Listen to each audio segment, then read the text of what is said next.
Here at the School Service Center. Ms. Hutchison, can you please call the roll? Matt, can you? Here.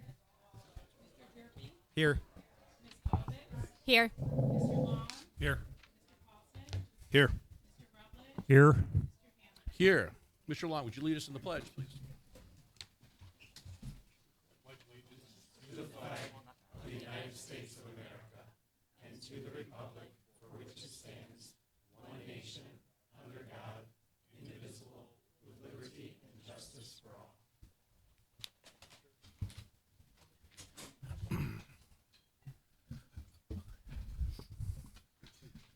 I do want to take a moment to recognize that we did lose a student from the district over the last week. Claire Bonga was a sophomore at Wheaton North and tragically lost her life in a vehicle accident. So if we could just take a moment of silence to remember and reflect. Thank you.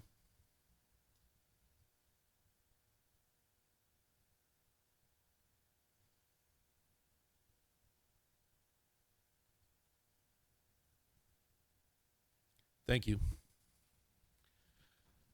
Board members, are there any modifications to tonight's agenda? All right, hearing none. Dr. Schuler, will you introduce our friends or be recognized tonight for their achievements? Yeah, I'm extremely pleased. I do want to just say at the onset of recognition in our agenda tonight, separate from recognitions, we are without internet. We just realized that our internet just went down right in front of this meeting tonight. We get our service from state of Illinois through a cooperative program with them. So Mrs. Berry is putting a pop-up on our website just to let community members know. It means there is not a live stream right now of this meeting, and unfortunately there's nothing we can do about it. If it comes back up, we will get live stream going, but we will be able to proceed as planned tonight. Just wanted to mention that at the onset. So we have actually have two recognitions tonight. On your agenda, there were three, but our third recognition tonight, which is our track athlete from Wheaton, Warrenville South, is at a track meet today. He had to participate in a track meet, so he's going to come in July to be recognized. So we have two that we are going to recognize this evening. And I'm going to first introduce or call up to the podium our two proud principals from Wheaton Warrenville South and Wheaton North, Mrs. Campos and Mr. Cornthoyer, who are going to start with our Wheaton Co-op gymnastics team state champions. So.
I had the great pleasure of watching them compete at senior night this year, and again, really phenomenal performance. So, students, one, congratulations. It's our tradition. We recognize students that the board would like to have an opportunity to congratulate you individually. So if you wouldn't mind, might feel a little awkward. We're going to ask you if you wouldn't mind just making your way around the U's so that everyone can congratulate you.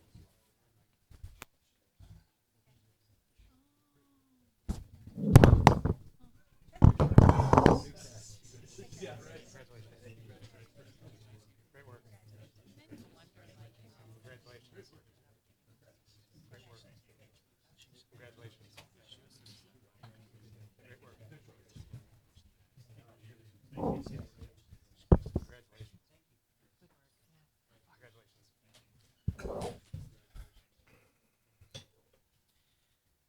I'm going to keep up at the podium Mr. Cornthorpe from Wheaton North, who is going to introduce our second recognition tonight, which would be the Wheaton North High School Bass Fishing State Champions.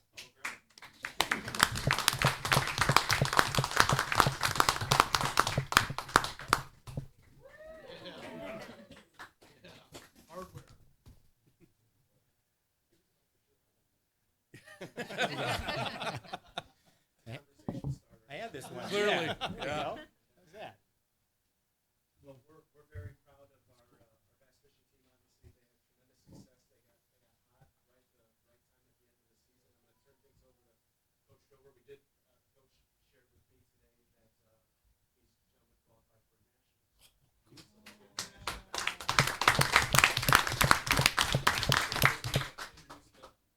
Absolutely. Start with the guys right here. Ty Nielsen, both these guys are seniors, graduated this year. Ty Nielsen fishing at Mizzou next year. Nice. Zach Podolsky's going to be going down to McKendree College and fishing at McKendree. Joe Grover, assistant coach Joe Warditsky, and boat captain Matt Wadowski for the champion boat. All right. Nice. Congratulations. We're going to ask the same. If you wouldn't mind, we'd love to have you come up and a sweet board member can thank you. Congratulate you.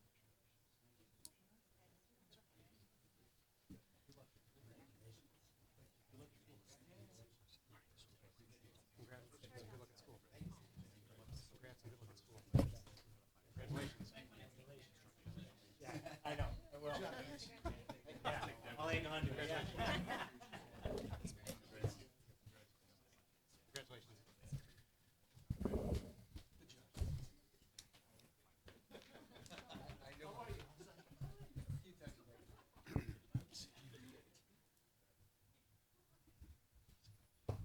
All right. We are on to public comment. So I'm going to read my preamble, and then we have 4 public comments tonight. So thank you for taking time to share your feedback and thoughtful focus on our students, school, district, and community. It's our board's practice to not directly discuss communication from the community until the context is understood and information is explored. It is not our intention to signal a lack of interest. We appreciate your understanding. Depending on the number of people signed up to speak during public comment, Board Policy 2.230 enables the time per speaker to be reduced from 3 to 2 minutes, allowing more people to share their perspective. Tonight, we will not have to reduce the time for each speaker. To maintain confidentiality, the board asks that any matters concerning personnel or students be communicated to the board privately. When we meet, it's important that we treat each other with the kindness, that we all treat each other with kindness and respect. We set an example for our schools and desire to honor that by being courteous in our public comments. Let's work together to lead with positive intent so that our democratic process reflects the best of our community. To help us follow up if needed, please include your name and if you're a resident of the district. To ensure everyone has a chance to speak, Ms. Kulovitz will raise her hand when 15 seconds remain as a reminder to wrap up your thoughts. At the end of our agreed time, I respectfully ask you to allow the next speaker to begin. Thank you for investing time tonight to attend our board meeting and share your thoughts and encouragement for our district. First up, we have Jennifer Castino.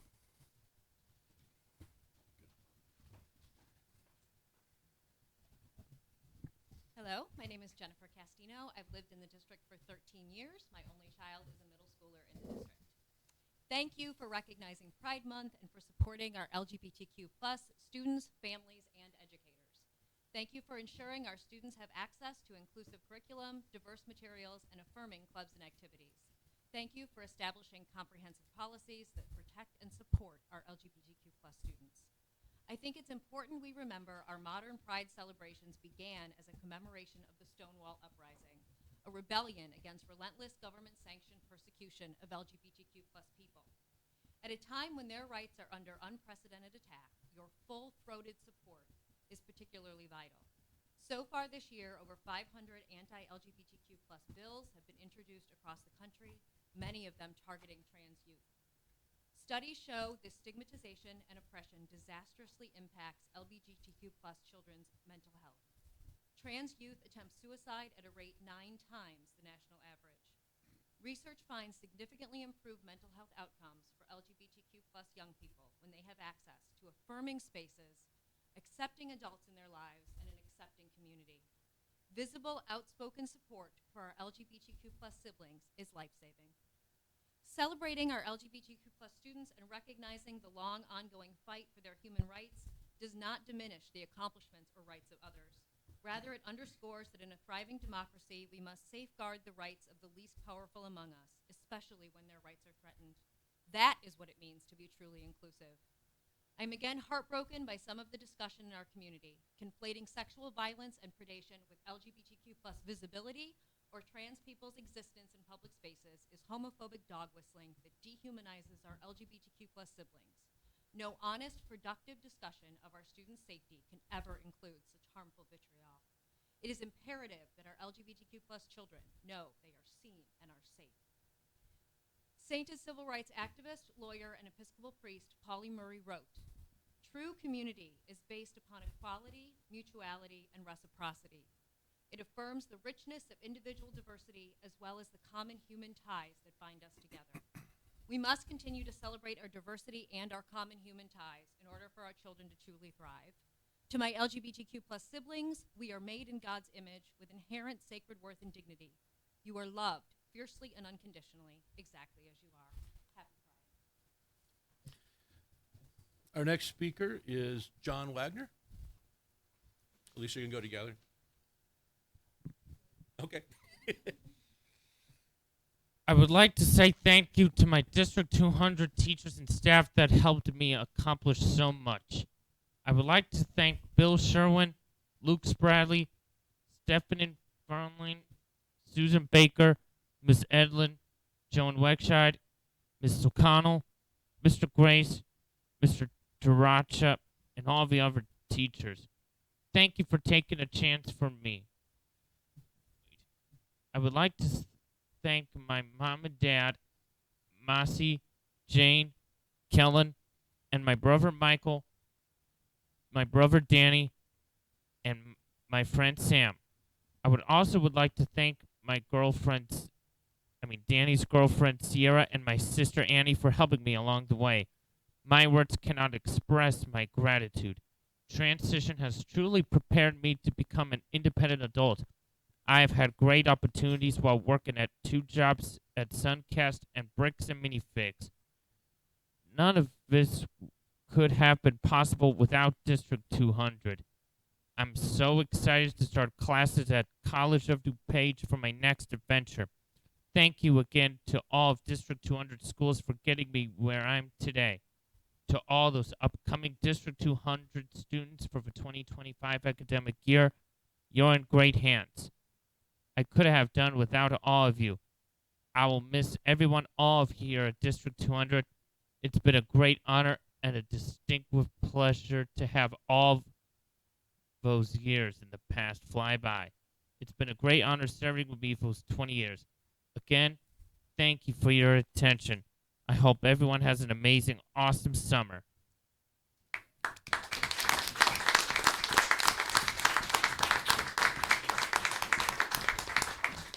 Okay, that's going to be the best thing you're going to see this whole meeting. Hi, I'm Lisa. I'm his mom. What is so cool about this meeting is, one, Julie was my student when I was a teacher at Willowbrook High School, so if I get all weepy, it's her fault.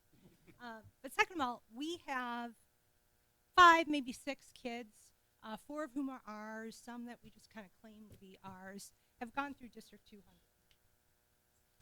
And we are a brush fire, and we are those parents, my dad. So if I owe anybody an apology, let me just do it now.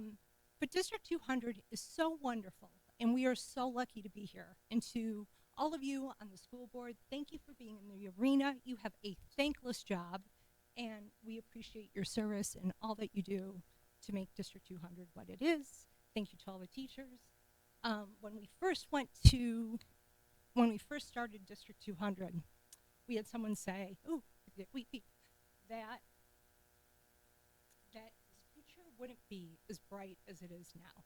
I will tell you, John gets up every day, he reads the Wall Street Journal, he holds 2 jobs, He's financially independent. How about that, parents? And it all happened because you took a chance, you allowed him to be mainstream, you celebrate neurodiversity. So thank you, everybody. We are so grateful, and we will always be supportive of whatever you all need. Thank you.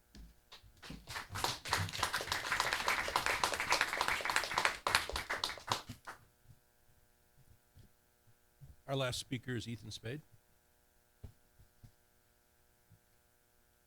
All right, hello everyone. Well, that's a pretty tough act to follow. So, also I'm a little bit sleepy. It's been a long couple of days. I just flew in from Washington this morning. About 24 hours ago, I was watching the president speak, and now here I am. So, I just wanted to come up here and say thank you for this opportunity to be student ambassador to the Board of Education. It means everything to me, and I really do appreciate it. Being able to talk with my peers and see what their opinions are and share those with you on the board, it really means everything. And then also, a little add-on to that, what she said about Pride. Love that. Happy Pride Month, and I love everything that you said. I'm grateful to live in this Wheaton community. We have such awesome community members. But yes, I just came out here to say thank all of you, and that's about it. Just wanted to keep it pretty brief, but thank you. Thank you.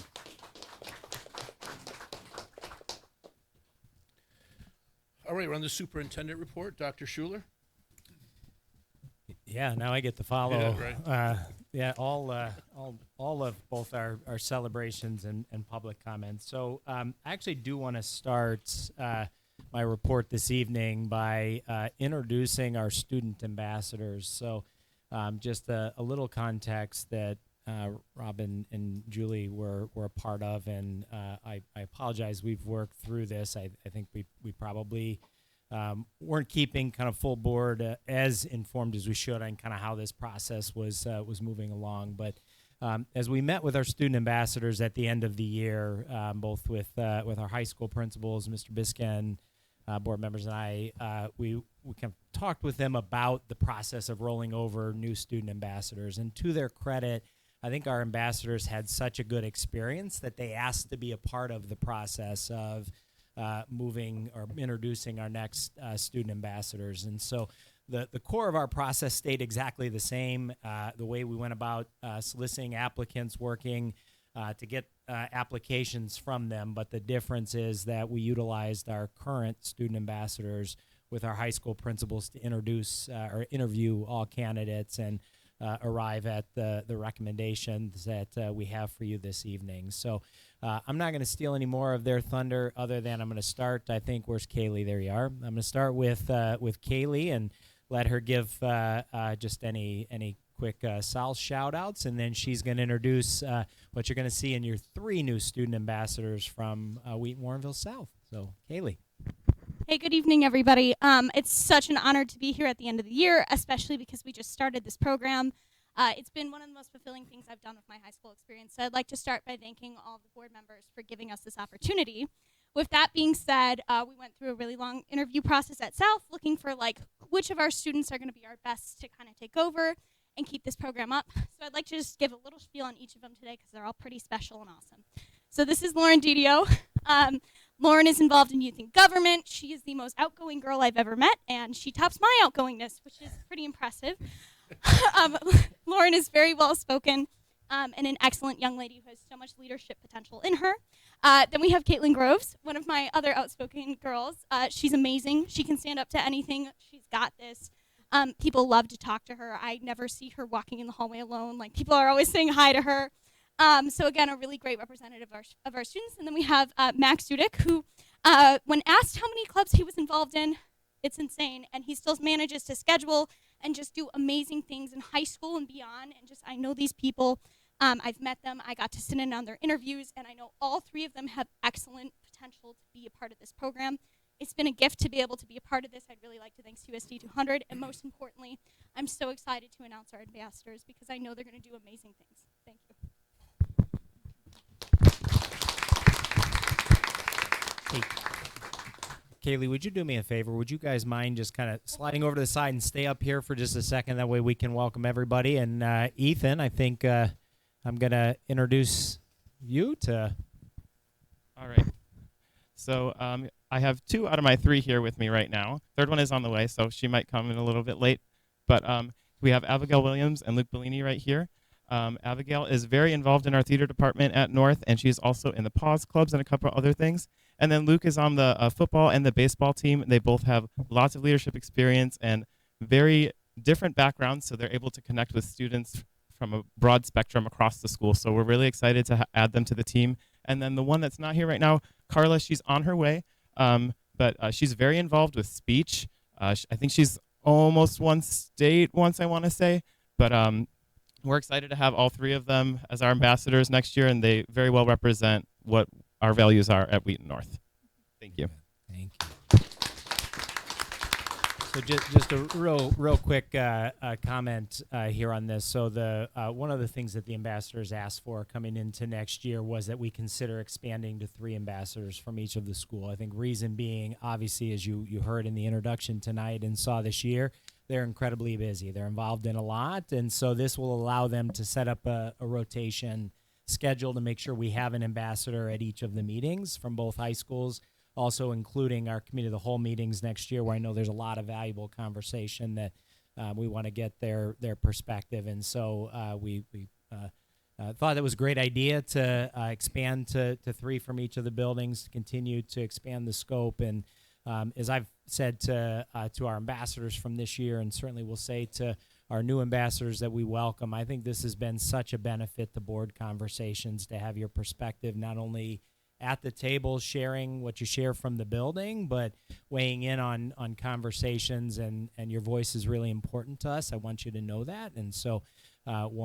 welcome. Glad to have you join us. And our current ambassadors, we want to offer you a thank you in the same recognition we did our other students this evening, if you wouldn't mind.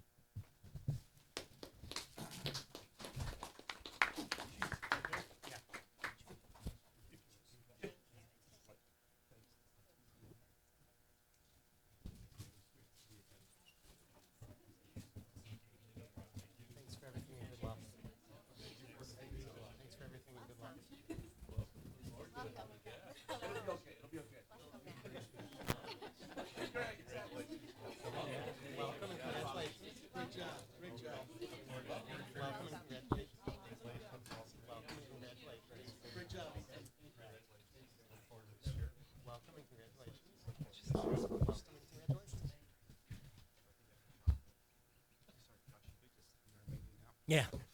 Right, exactly. All right. A couple of other things that I wanted to share under my report.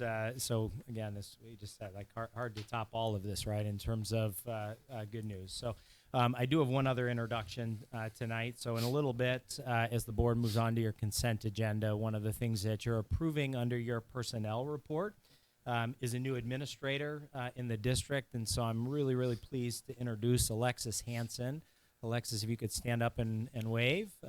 Alexis will be our new executive director of special education in the district, comes to us from St. Charles, phenomenal experiences, and we are so pleased and excited to have Alexis join us. So I wanted to introduce her, and Alexis, welcome to District 200.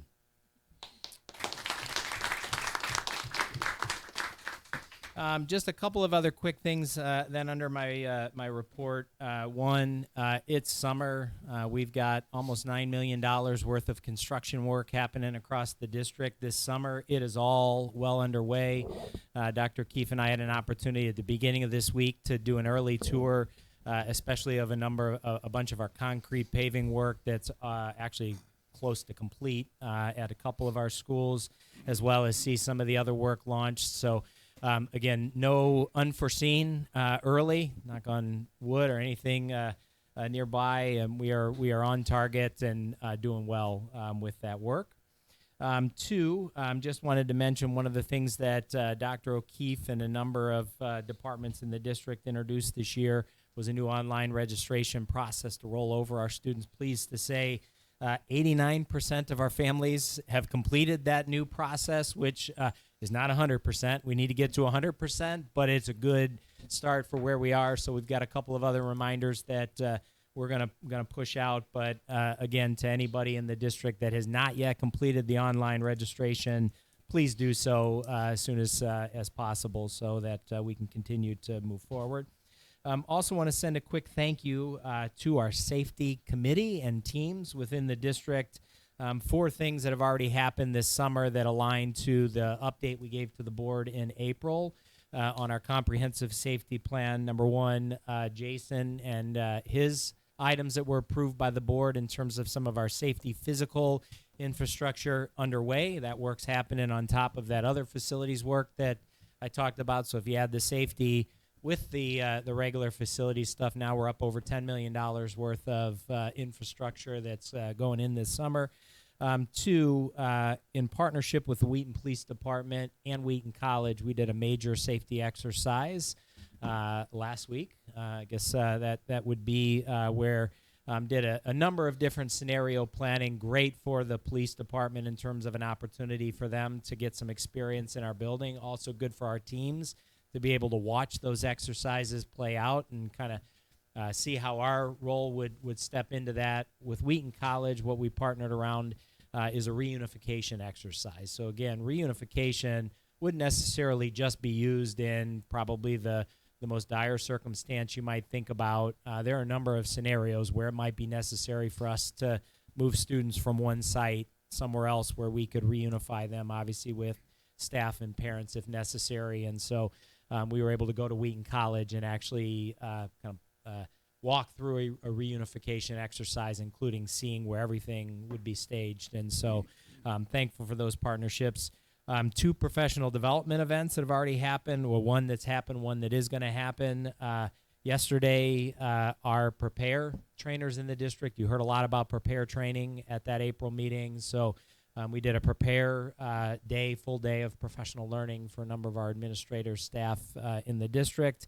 And then finally tomorrow, Matt, Joe Kish in partnership. Matt, what's the organization putting the conference on? It is, I believe, it is through an active threat assessment group.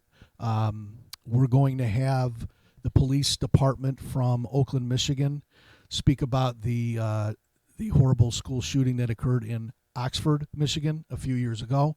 That case is now done, so they are free to speak about that. So we're going to be able to learn what they went through, what their staff went through also. So that will be a half-day conference on Friday. And that conference is largely for folks outside of the district, but because we're hosting that at Hubble, through our partnership, we get 30 free registrations for the conference. So we do have a number of staff that are going to be attending because we're hosting that. So lots going on there. And then the final thing that I just want to mention, in your green folder, Diana prepared your annual gift list. So just this evening, as you get to the consent agenda, you're accepting 5 very generous gifts from partner organizations in the district. And so you do have a spreadsheet that just captures a summary for the year of all of our gifts and donations. And I think what you see on that spreadsheet is almost $500,000 in very generous donations to the district from PTAs, from a number of our partner organizations. And I always say this, but with every dollar that's donated, we also know that both the heart and the human capital that comes with that dollar donation far more valuable than even the dollar is. We appreciate the resources, but brings in incredible partnerships. So I just want to take a moment to acknowledge that. That's it. All right, thank you, Dr. Schuler. We're on to the consent agenda, so I'm going to read our items on the consent agenda for this evening. Acceptance of gifts from Pleasant Hill Elementary School, PTA. Acceptance of gift to Washington Elementary School. Acceptance of gifts to Monroe Middle School, Eagle Honors Awards. Acceptance of gift to Wheaton North High School, Scholarship Awards. Acceptance of gift to Wheaton Warrenville South High School, Boys Basketball Program. Approval to post e-learning plan for public review. Approval of the district consolidated plan. Approval of school-wide Title I program for Bauer, Hawthorne, Sandburg, and Washington Elementary Schools. Approval of the 2024-25 Citizens Advisory roster. Approval of Xerographic. I should have prepped. Xerographic bond paper bid. Approval of print shop paper bid. Approval of liability insurance renewal with CLIC. approval of workers' compensation renewal with self, approval of bills payable and payroll, approval of minutes for May 8th, 2024 regular meeting, open and closed, and approval to destroy recordings of closed sessions prior to January 2023 as allowable by law. Approval of personnel report to include employment, resignation, retirement, and leave of absence of administrative, certified, classified, and non-union staff. Board, are there any items that members want removed from the consent agenda? Hearing none, Dr. Schuler, any additional information? No additional information on the consent other than just the one piece that I wanted to mention, the posting of the e-learning plan. There were a few questions from the board on that e-learning plan. Just as a reminder, we're posting that plan to be posted publicly for the community to spend time reviewing.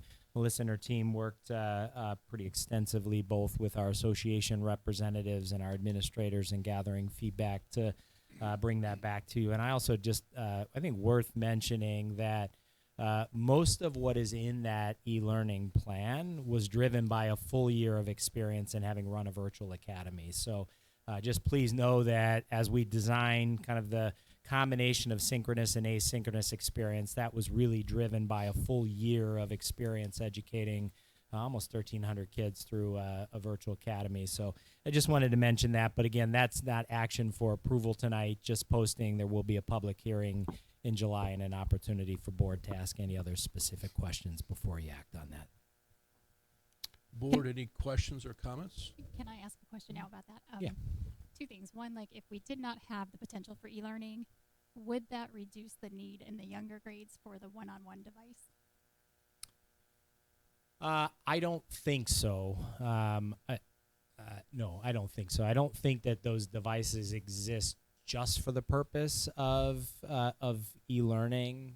Again, I think the question may have been asked one other point. I think as those elementary Chromebooks come up for renewal, there will be an opportunity in the future to decide if we wish to kind of shift that one-to-one piece across the system. We have them now. I don't. Just in my opinion, Angela, if we didn't have e-learning, I don't think we would completely pull those devices out and I think I'm just remembering that pre-COVID, like those classrooms had carts that were available as they needed, but not every student in the entire school needed a one-to-one device. So I was curious if that could be part of the drive for that. So as we have that discussion later or at a previous or next future meeting. So then it came up in questions, and I noted that like one of the responses was that hearing that parents shared that there were challenges with unstructured time was new feedback. And I was kind of surprised because I feel like I have heard feedback that it was difficult for parents, particularly elementary school age parents, who may either be working and need to use a babysitter or like be working from home and like not having that ability to either put that on a babysitter or to deal with that themselves because they're working. That's the feedback I've received. I haven't received as much positive feedback from the younger parents. So I'm just saying whoever's listening, please send feedback because I'm definitely open to listening to that. I personally am not a fan of e-learning days. And I'm going to share why. Like part of that, I often talk to my own children about having like high standards and high expectations. And I just don't think that an e-learning day is the same as an in-person day. We only have 175 in-person days, which is really not a lot. So I think taking away from that and shipping away from that is just kind of not making us the best, not having like the highest standard that we can have. So that's my personal thing, but I'm happy to hear like how it works for our families and our students and teachers. Any other questions, board? Yeah, just comments on two items. Regarding the personnel report, thrilled to have Alexis Hansen here. I'm glad we were able to fill that role. Just based on the amount of feedback we've received from the special ed community at coffees with the board, public comment, things of that nature, I think it would be very beneficial if early on we really did some community outreach to invite people to come and share some of that feedback with Alexis Hansen so she can hear it firsthand and incorporate it in really planning for the year ahead. So that was first piece. And then second, on the Citizens Advisory Committee, I love that we have the level of interest that we do that unfortunately is resulting in us turning away as many people as we are. And so, I would hope that maybe we have an opportunity in the months ahead to take a look at our policies around the CAC and the membership to figure out, A, is there a way to get more people involved? And maybe it means things like some term limits that we haven't historically used. And then also, in terms of the representation and ensuring it mirrors our community, I think we did an exceptional job when it came to surveying the district about things like the facilities. And we really went to great lengths to make sure that we had truly a representative view. And I think, again, in looking at our policies, there may be an opportunity to make sure that we get the most representative CAC possible by looking at our selection processes. So I guess I may be getting ahead of the asks for future agenda items, but I do think whether it's referred to the policy committee or to committee of the whole, I think there's an opportunity to talk about the CAC. Thank you. Brad, did you have something? Just a quick question on e-learning. Sorry, reading my note here. How many days did we use e-learning last year? Was it 3 days? Yeah. Okay. And I echo Eric's comments about the CAC. I just don't see that we have enough balance between the elementary school feeder programs. Something that I'd like to maybe revisit our charter and bylaws and continue to try to fine tune that a little bit, to try to continue to strive for an equal voice or a balanced voice. So I agree with your comment. How many candidates did we turn away this year? Like, how many applicants were there? and how It many- was in the, I think that we had 24 applicants, and how many did we recognize, or we recommend? Yeah, so we appointed 9, there were 24 applicants, and 2 alternates. Thank you. Board, anything else? All right, I need a motion and a second to approve the consent agenda as presented. So motioned. Moved by Mr. Jerpy. Second? Second. Second by Mr. Long. Ms. Hutchison, will you please call the roll? Yes. Yes. Yes. Yes. Yes. Yes. Yes. We're on to the policy approval consent agenda. There are 12 policies, 11 are revised, and 1 is new for approval tonight. I'm going to read the policy numbers to you. 2.240, 2.260. It's not 2.24, it's 2.40, sorry. What? You did I said say 2.240. Oh, sorry. Yeah. Okay. I'm going to start again just to be clear. 2.40, 2.260, 2.265, 4.190, 5.10, 5.20, 5.300, 7.10, 7.20, 7.180, new policy 2.270, and then rewritten policy 5.100. Board, are there any items that board members want removed from the policy posting consent agenda? Policy approval. All right.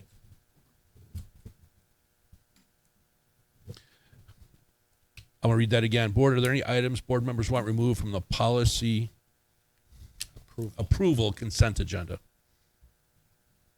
Hearing none, Dr. Schuler, do you have any additional information? No additional information other than what was shared at the last meeting when they're posted. No comments. Okay. Board, any questions or comments? So no comments came back from the community. Hearing none, Board, I need a motion and a second to approve the policy approval consent agenda as presented. So moved. Second. Moved by Mr. Rutledge, second by Ms. Kulovitz. Ms. Hutchison, will you please call the roll? Yes. Yes. Yes. Yes. Yes. Yes. Yes. On to oral reports, and we have one oral report tonight, the middle school concept design package. Dr. Schuler?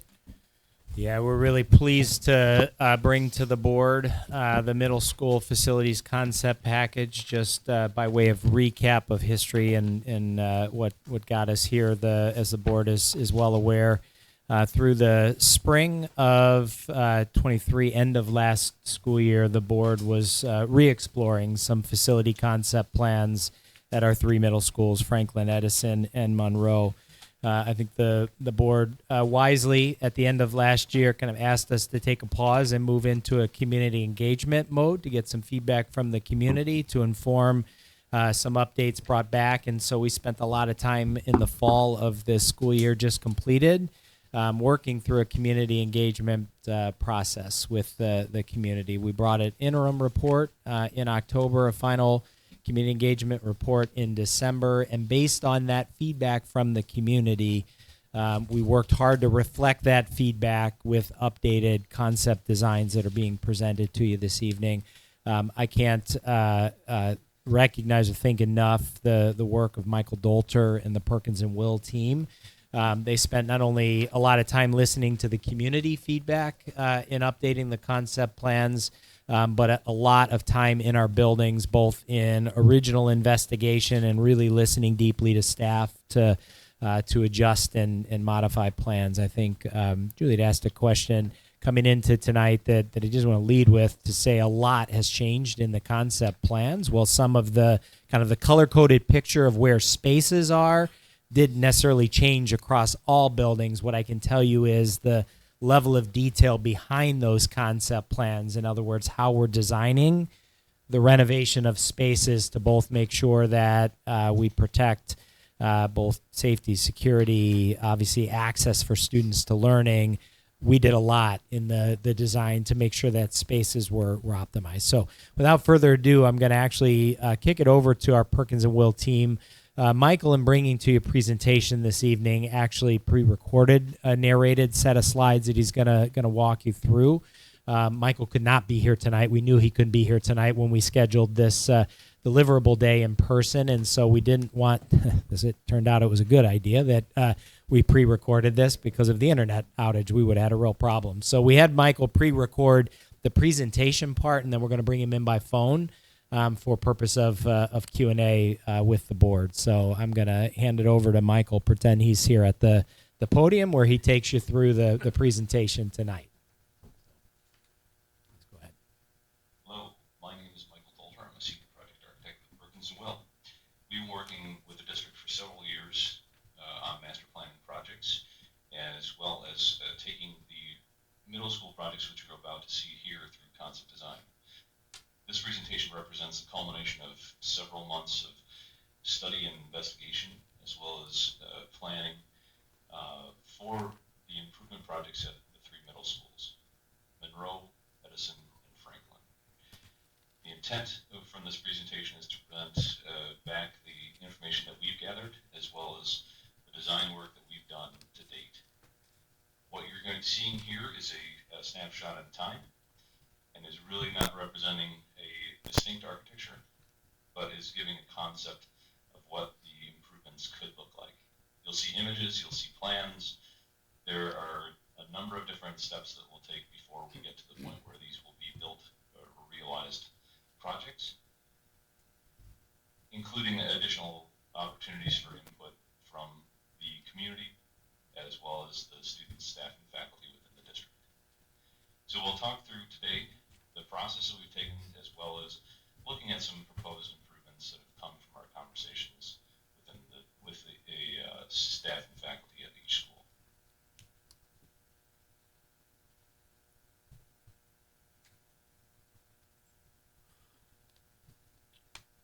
The design process has really started with a deep dive into your existing conditions, walking through buildings, reviewing plans, reviewing utilities, and understanding with our engineers how your buildings are working, both from a physical standpoint as well as to support the delivery of education. We've talked with users. We've had several meetings with user groups at each one of the schools, as well as with leadership at each of the schools. Surveys have been taken of student, staff, and faculty that have provided additional input into the process. As we move through the design process, we've taken all of that input, refined our designs, brought them back for additional comment, and then continue to edit and refine to what you're seeing today. Again, this is really a snapshot in time based upon that input, and we anticipate some additional opportunities for input along the way. Alongside the development of the design has been the development of the concept All of this has really been brought together in the concept design report that you'll see today. Some of the common themes that arose out of the user group meetings as well as the surveys are really familiar to you. We've talked about these in the past, and they really have informed the process as well as the design that you see. So from providing flexible learning environments to addressing the aging of facilities and making sure that new and renovated areas of the building are aligning with revised curriculum over time, and especially a focus on student health and well-being. Those are really the touch points that are guiding the entire design, and you'll see those reflected in what we're presenting here. We've also previously discussed a two-part approach to the design. There are some components that are common to each one of the schools and want to make sure that there is parity in each of the schools on these levels. And then there are some school-specific components that we'll dive into a little bit more specific. The first area of our focused discussion is going to be on these common components. The idea here is that each one of the schools contains these pieces, and there needs to be a parity across the three schools so that there is consistency with these elements throughout each one of the buildings. Common to each of the buildings are the elements that you see on the left of the screen, amongst others. With aging buildings comes the need to replace and update building systems and infrastructure, not out of poor maintenance, but simply because they've outlived their serviceable lives. This provides an opportunity to improve energy use as well as occupant comfort. The shared goal among all of these components is to improve the educational environment for all students, eliminating barriers that directly affect the learning process. We'll focus more on the two highlighted elements, general classrooms and science lab classrooms, in the upcoming slide. Well, with general classrooms, there are a number of elements in the current environment that are no longer consistent with the current and future educational delivery. The biggest challenge to existing classrooms is inflexibility created by furniture that is designed to be durable and generally focused on direct instruction.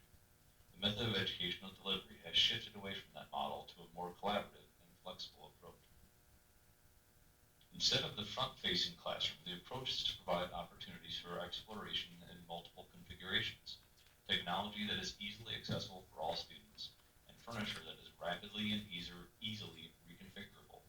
Improving the building infrastructure directly benefits this learning environment by reducing glare, eliminating HVAC noise, and providing a consistent temperature throughout the building.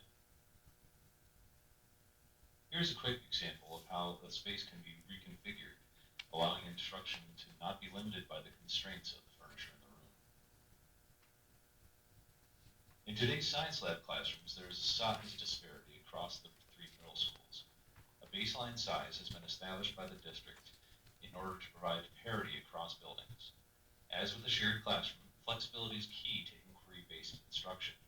Science lab classrooms today are limited by the location of utilities and the inflexibility of furnishings. The proposed improvements make sure that lab classrooms work harder within the footprint available. Movable lab stations can allow direct instruction or lab work to take place within the same space. Power is available throughout the space to allow flexibility with how the lab is configured, and the teacher's position is no longer fixed, providing an opportunity to instruct from anywhere in the classroom. The previous slide was showing a lab configuration, while here you're seeing the furniture reconfigured for direct instruction. We'll start the building level discussions with Franklin.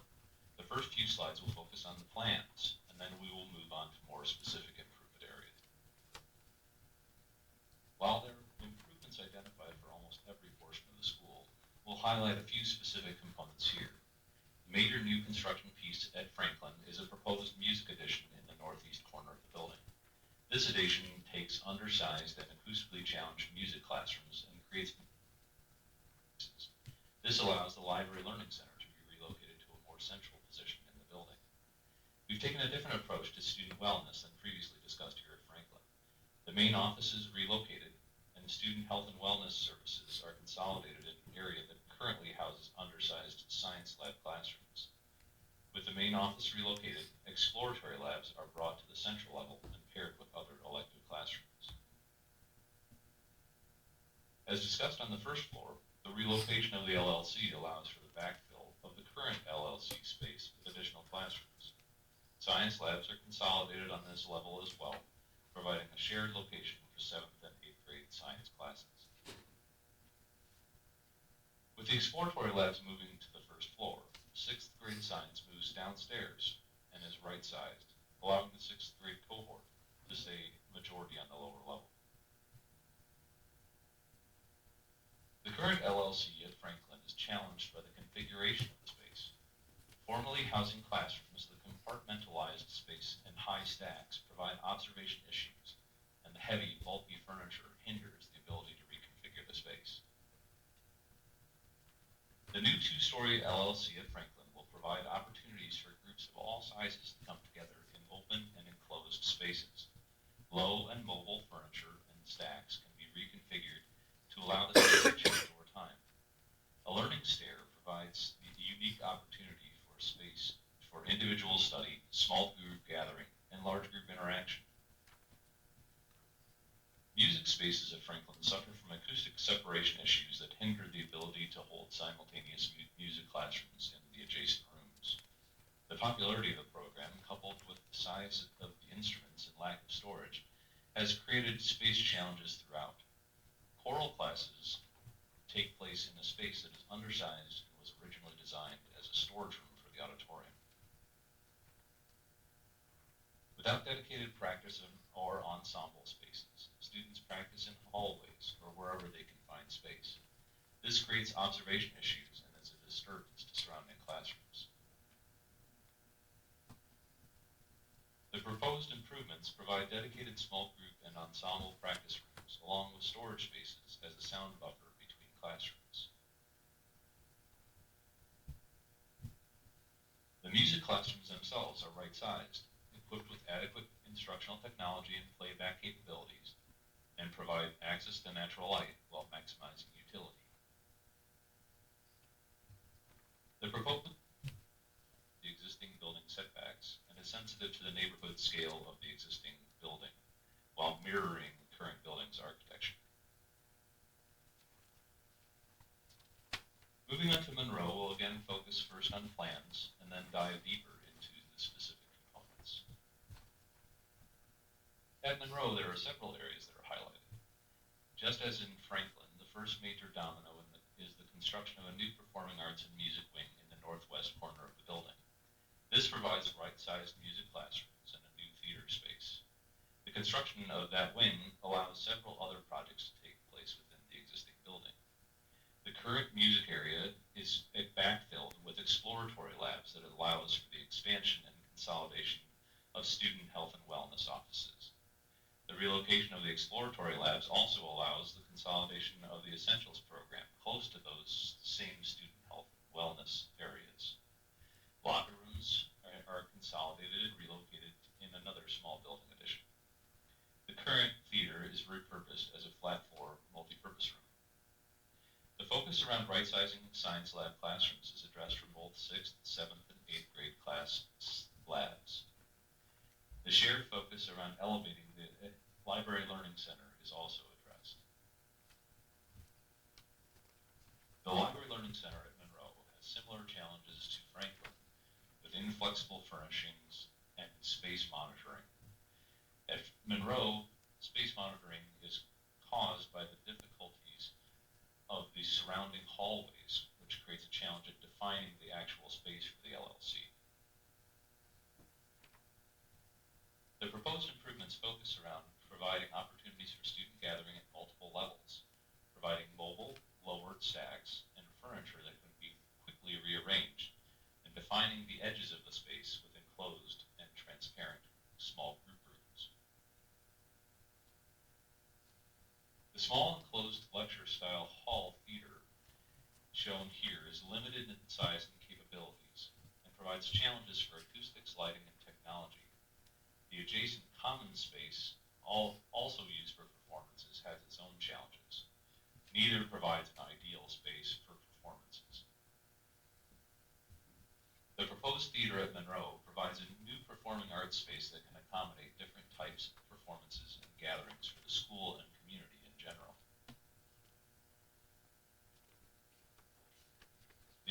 exterior of the new addition takes cues from the existing building, using much of the same architectural language. At Edison, again, we'll discuss plans first and dig deeper into the specific components.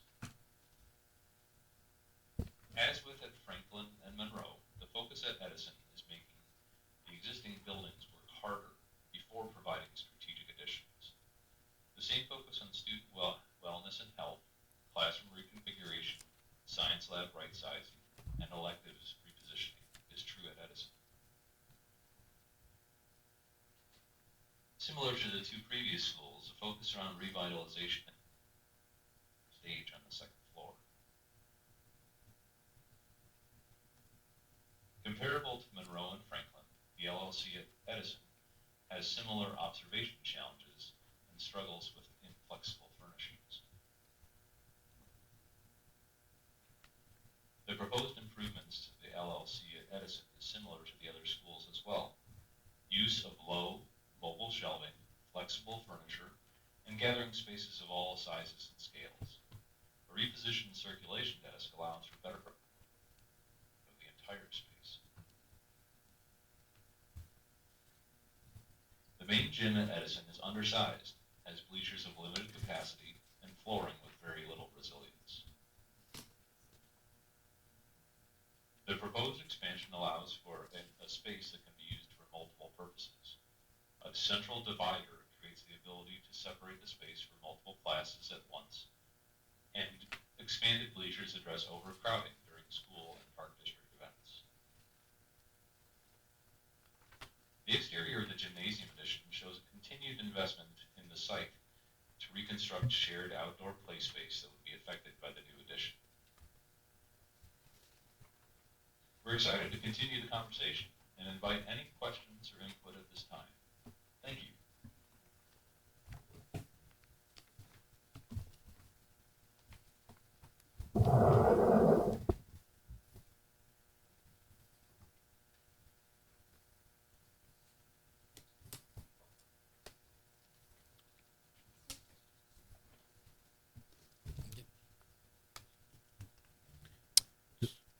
Jason, we have Michael via. 200. This is Michael Wolford, Perkins & Will. Hi, Michael. You are in our board meeting right now.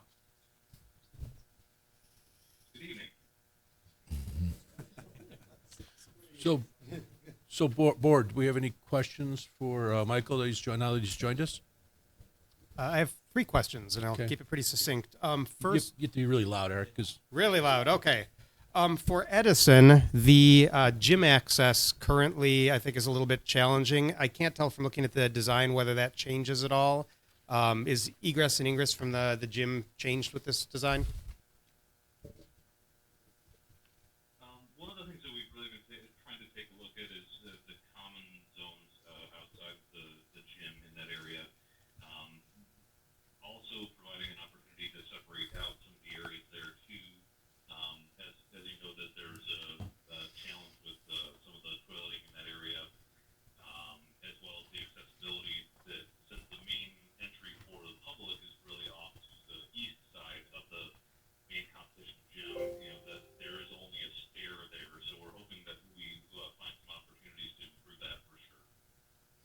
Okay, and then you may have touched on it with the toileting comment, but locker rooms aren't explicitly mentioned in the gym plans here, but those are still being modernized as part of these plans, correct? At all the facilities? I think we're looking at all 3 facilities really updating that. I think it's more detailed at Monroe than at the other 2 schools because we're displacing one of the existing locker room facilities, but we see some improvements made at all 3. Okay, thank you. And then my last question is with regard to Monroe and the Performing Arts Theater. A lot of the performing arts ensemble performances at Monroe today actually take place in the main gym. How does the proposed seating capacity of the Performing Arts Theater compare to the seating available in the main gym for performances today? I think we have at least a comparable, if not an improved total quantity of seating in the new auditorium compared to the gymnasium. The biggest improvement is going to be the quality of that space from both an acoustic performance as well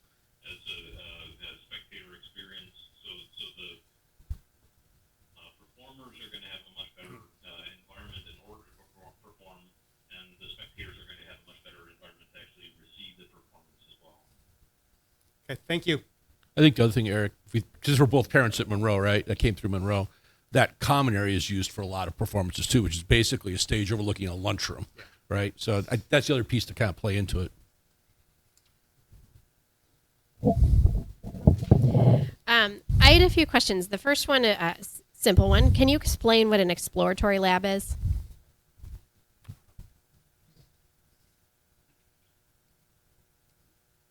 If there's someone from the district would like to, I can certainly, what we've looked at it as is really a flexible, sort of future-proof looking space for electives within the schools. There's a variety of different electives that will tie into the pathways programs at each one of the high schools.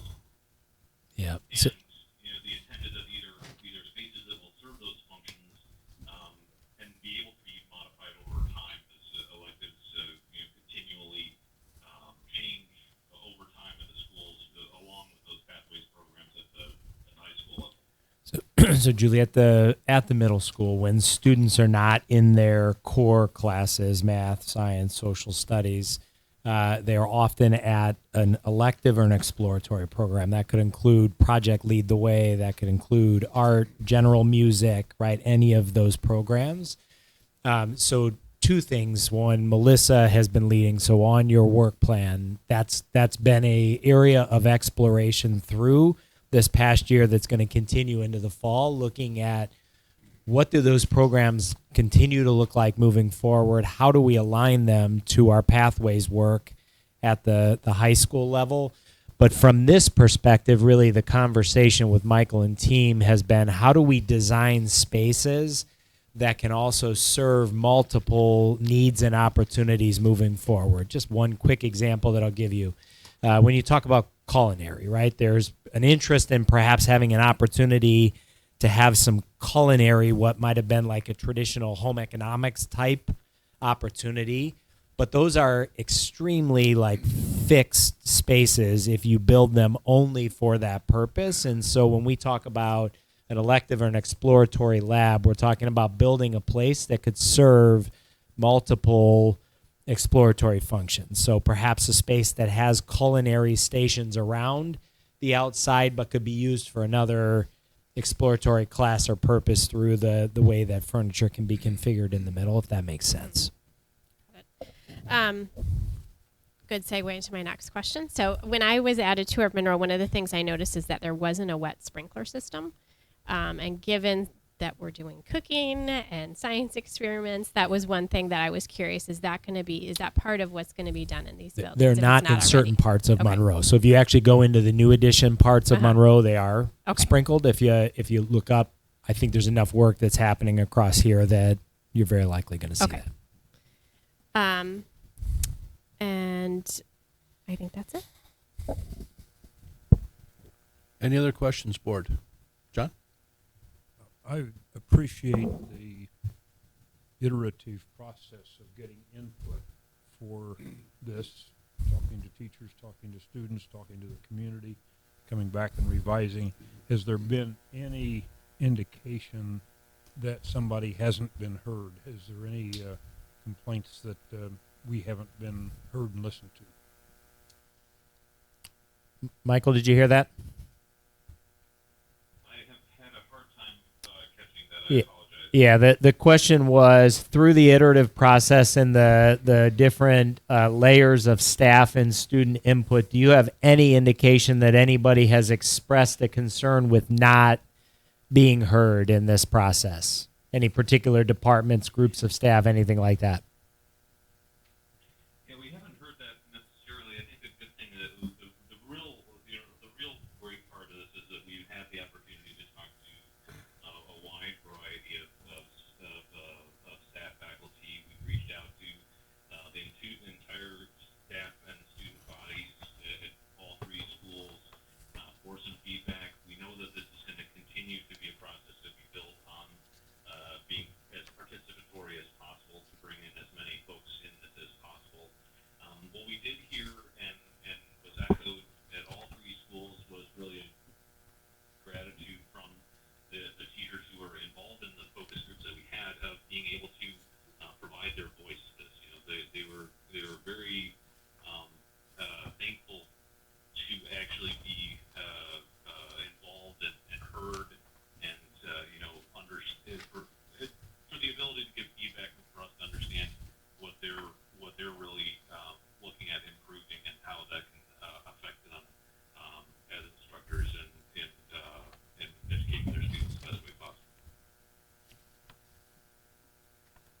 Good.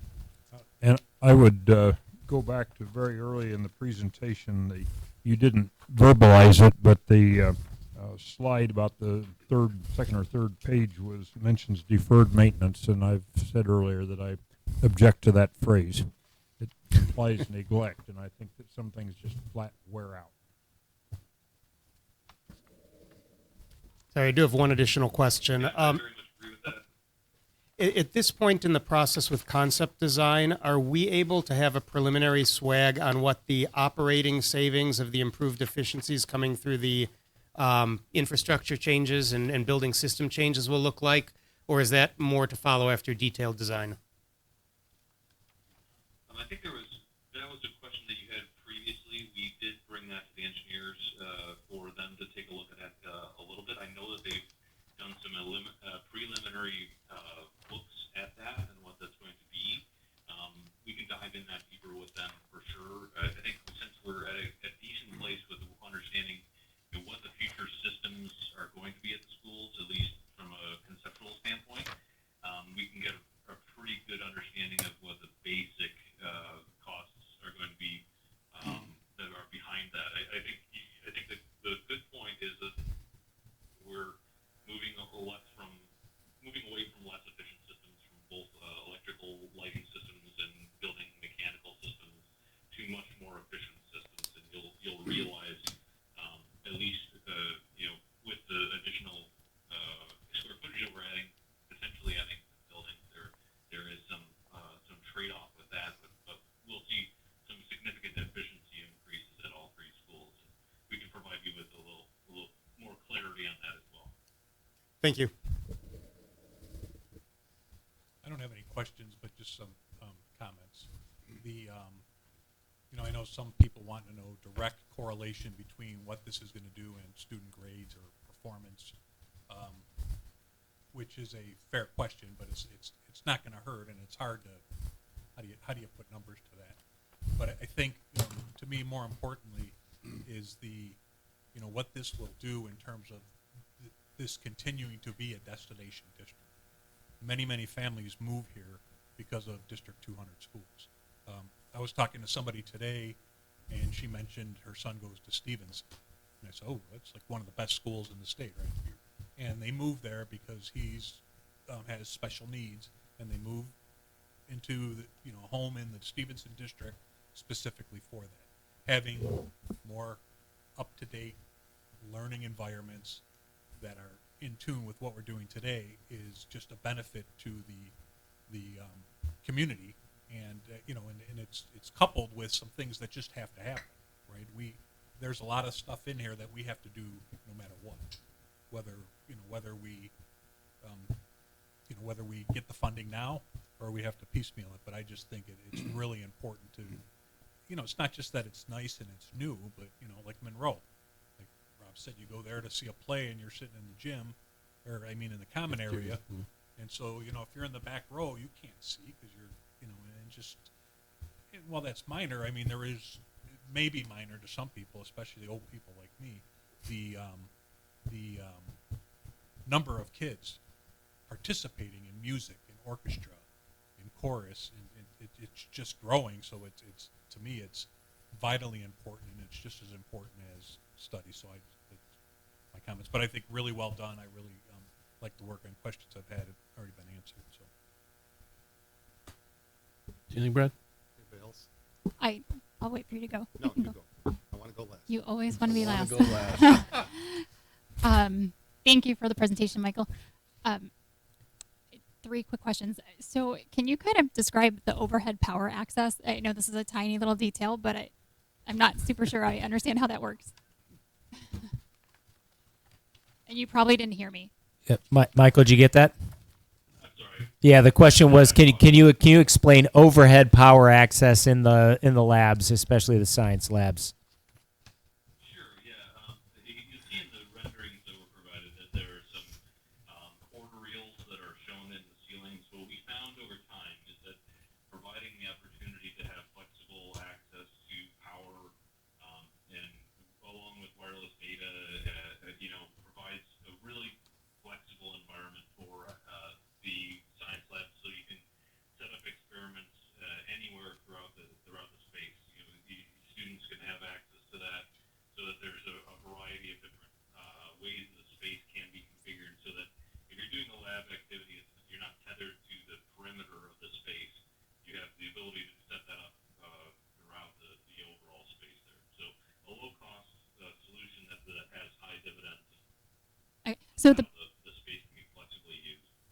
So the picture on page 12, so if the round, I think you said it was a cord wheel. So that's an actual electrical cord that pulls down. That just seems kind of, I don't know. That seems a little bit hazardous in a science lab, like to have cords pulling from the ceiling, but I will leave that to your judgment. I was just curious about how that we would look. visited, Angela, just so you know, the one is we were working with science teachers across all 3 schools.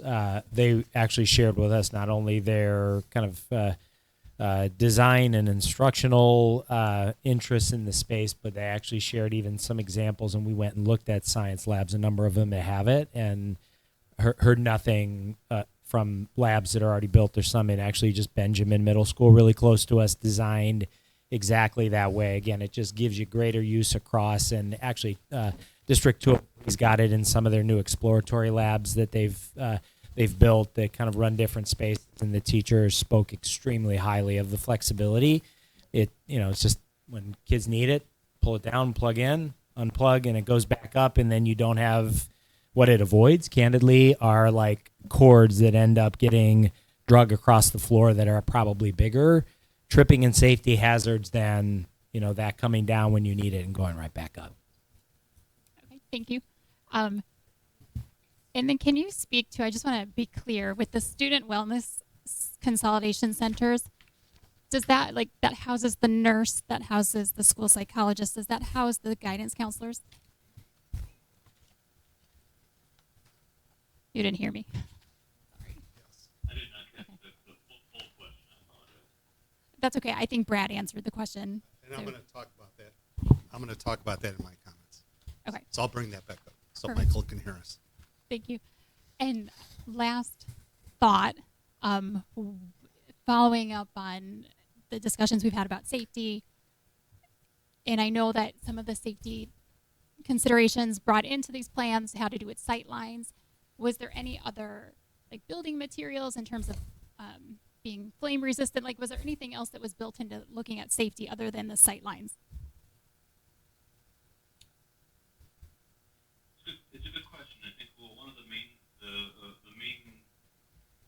first line of defense in any school building is really providing eyes on to activities that are happening anywhere in any of the corners of the building, and that's one of the primary things that we wanted to do. But we look at the configuration of each one of these schools is find an opportunity to really improve that, so that there is that direct line of sight, so that every part of the building is easily observable. Once we get into the details of the specific areas, especially at the building entries and the spaces that are prone to more visitors and more outside use, we'll start to dive deeper into how materials can affect those, or what we can do to improve the configuration of the spaces that you already have, or the proposed configurations as well. Okay, thank you. So that's a conversation to come as we get into things. Perfect. Okay, thank you. Yes, thank you. All right. I have just a couple of comments. It's not a question. I just want to share my thoughts. It strikes me as I look at this deck when we see the current state pictures. I went to middle school in 1977, 78. Nobody count. And I went to Barrington Middle School, so that's one of our districts that we look to. This looks exactly like my middle school back in 1977, 78. And not that that's bad. It just is, right? And so the reason I say that is I know there are members of our community on both ends of the spectrum. Absolutely not, and absolutely yes, unconditional. And there's a whole bunch of people in the middle, right, that are still trying to figure this out. And I just want you to know, first of all, the board, I'll say I hear you as a board member on both sides. And I believe each board member is going through and exploring their why. Because I like to go with why. Why do we do this, right?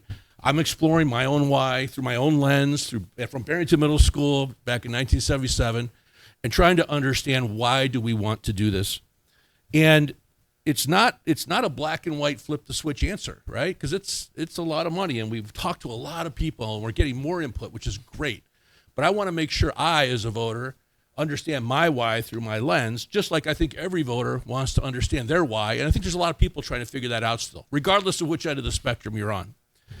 And where I found my why, and I want to share that because I think everyone has to explore on their own for their own reasons. But my why was found in how has teaching and education changed from 1977 to today? And how does science education changed? How has English, how has music education changed, right?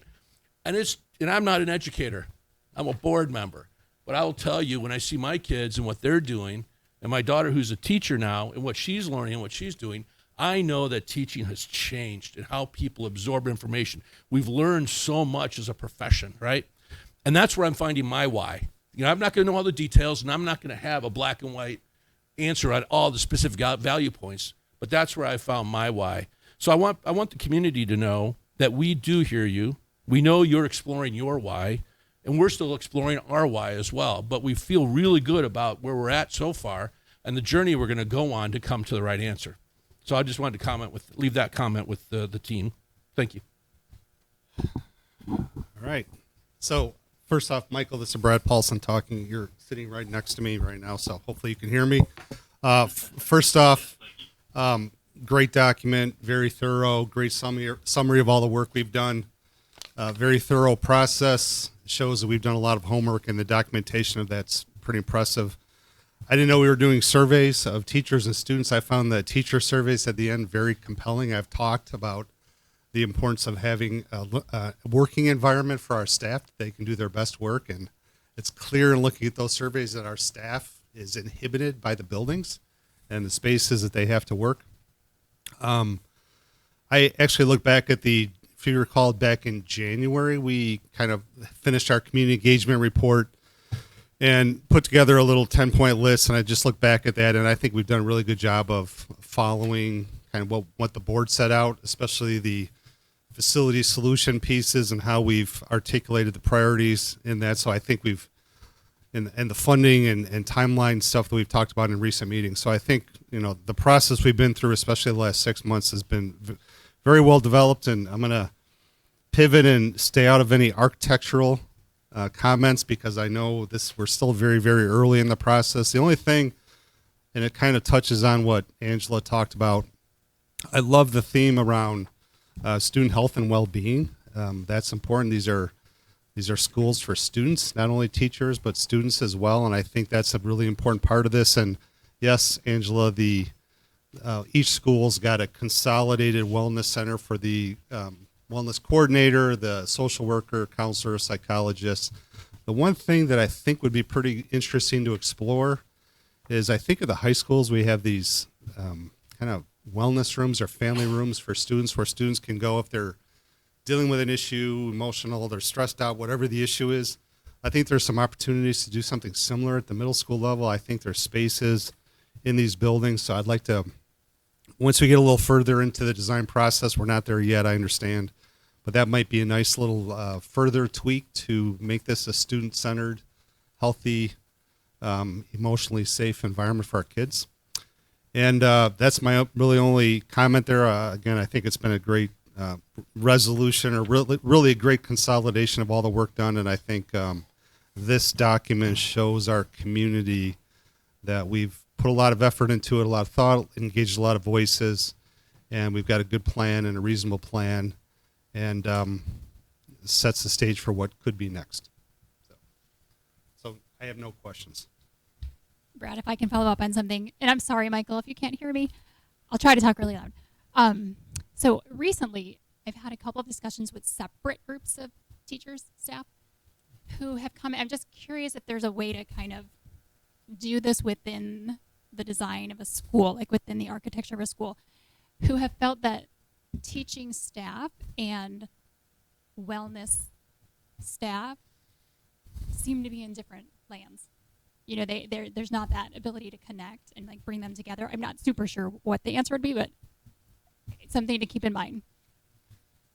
Did you get that, Michael? I did not. I apologize. Go ahead. No, go ahead, Brad. Angela was commenting about the possible opportunity to maybe connect teachers and wellness staff in a more organized manner. I'm trying to Yeah, translate. I'm not for sure how that looks. I just know that there's been some frustrations that there's not that connection. And I think that comes in addressing behavior, like in not having that connection, that easy connection and access. But that could be implemented in procedure. Mm-hmm. But I thought if there's something possible with architecturally, like That could kind of dovetail with what I was commenting on in terms of the family room concept at the middle school level. So that might be the opportunity there. I think there was an overall conversation when we talk about student wellness with each one of the schools to really understand how we address the whole student as well as the connection between the community and the school. Since we're looking at the totality of the student experience, we talk about student wellness from a physical health and a mental health standpoint, and then we talk about the health of the school from its entirety of the community and how that can be affected by the facilities that were provided. It certainly is just the tip of the iceberg from the conversation, and we look forward to continuing that as we develop these spaces and places even further. The last little piece that I'll just mention to that, I think as you redesign spaces, update spaces, and really build intentionally places where like collaboration and like co-work can happen, I think you naturally help to pull people out of their places. I think a lot of Jefferson and Mary, certainly here inside of that new building, that building was designed so that there are a lot of intentional related service spaces and intentional support spaces for students. And I think sometimes those naturally bring people out of their individual work area into some of those co-located spaces as well. So I think, to be honest, the process of going through pretty extensive renovation of schools is going to naturally pull some people out of perhaps what might be kind of a currently siloed environment into that. But I think you ask a fair question, and certainly something we can continue to look at as we're building some of those spaces inside of libraries and inside of those kind of shared wellness opportunities. All right, thank you. Can I just then comment? So I think in terms of what we've presented to the board tonight, the full concept package document that has been provided to the board will be uploaded to this agenda site. So obviously fully available to the community, will be on the section of our website that Mrs. Berry built out that's going to have all of these documents along with this presentation. Also uploaded with that are both the finance and the phasing document that the Board of Education saw at your last meeting, right, that rounds out that entire package. So we have a couple of action items that we're gonna take you through right now, but after we kind of work through those action items, we can project forward what we anticipate perhaps July and August looking like from a board action perspective as well. But I think first probably makes sense for us to get into the two action items just to make sure that we kind of know where we are in terms of those, and then we can project probably in the next two meetings for you. All right, thank you. So as Dr. Schuler mentioned, we have two action items tonight. The first action item is approval of AIA Document B101, Agreement with Perkins and Will. Dr. Schuler? Let Dr. O'Keefe introduce this. Good evening. Thank you for your attention this evening. The two action items in front of you really are driven off of each other. So an AIA agreement is a standardized architectural agreement between an architectural firm and an entity, in our case, CUSD200. It establishes the norms, specificity related to the services that are being required and defined within the contract, and just as importantly, establishes the pricing related to that. The contract itself, we realize there are probably a few tweaks that we still need to work through in that in terms of language that may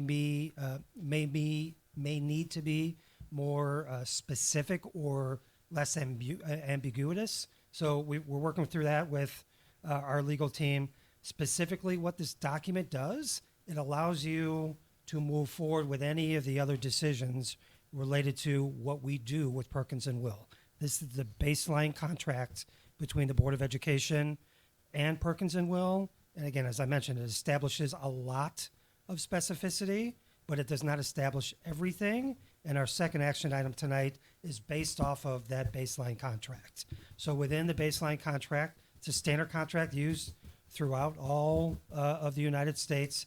It clearly will indicate the responsibility of Perkins Will, the responsibility of the board, and one of the major pieces that I mentioned last month that's important to this process, it establishes what your specific fee with Perkins and Will is related to the cost of work, and that cost of work is defined as all construction and anything related to the construction management side of things. That is a flat fee that by no means Mr. Jolliker, who's here in the room with us, was all that excited about necessarily discussing and agreeing to, but this flat 7% across the board, he knows it, he keeps reminding me every time we talk, that flat 7% is what you are held responsible for to Perkins and Will for their services. As you'll see in action item 2, there are 2 other line items within that. One specifically we would define as flow-through costs, meaning consulting costs, consultants that are agreed upon from the district perspective, provided through Perkins and Will, and then they ask us for a reimbursement. Then there are additional consulting costs that are direct to you and to us, to you as a Board of Education, to us as a district, that fit into that second number. So when you look at the enhanced schematic design specific legal document, there's 3 line items in there. One is the fee to Perkins and Will related for services between tonight and prior to the referendum. The second are estimated consulting costs for flow-through costs, meaning design work that's being done, consulting work that's being done by agencies representing the Board of Education, but are flowing directly through Perkins and Will. So they're paying for them, we would reimburse them. And then third, any other type of consulting estimated fees that would be necessary to put as much as we need to get into place from a schematic design perspective so that we are ready to continue moving forward if in fact the board and community does support this, to ensure that our timelines related to when we have the ability to begin construction is sooner rather than later. This specific proposal and these action items that we've brought before you would allow us to get bids out to the street in late spring of 2025 and begin construction in roughly September, early fall of 25. If we were to wait to put this design into action until after the referendum, there more than likely would be a 6-month delay in that whole process, meaning we're not starting construction until early spring of 2026. And that does 2 things. One, it's going to increase our costs. It's going to present cost challenges because we're delaying construction, and there will be increases in costs over time.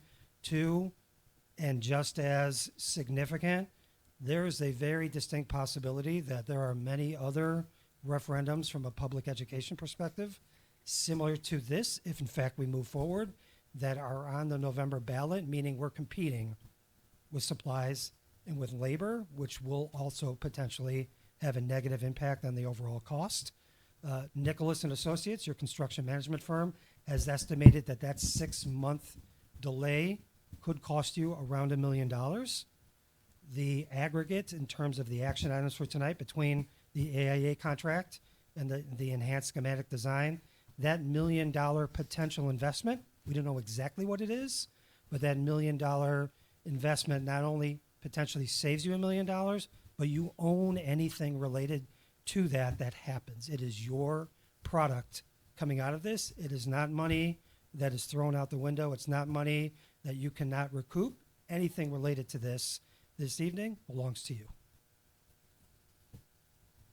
Can I ask Well, go ahead. Board, any questions? question? A couple things. Something I just popped in my head when you were speaking. So we're approving the AIA, or potentially approving the AIA document for the agreement with Perkins and Will. Yeah. So how were, like, and this is just for my education, like how are we able to do this with Perkins and Will without having like a general agreement in place? We knew that it was going to take quite a period of time to actually get the general agreement together, but there were good faith conversations and short-term agreeable action items that were discussed between Perkins and Will, the business office, Dr. Schuler, and our team that would inform them that the board would be responsible for work up in advance of this.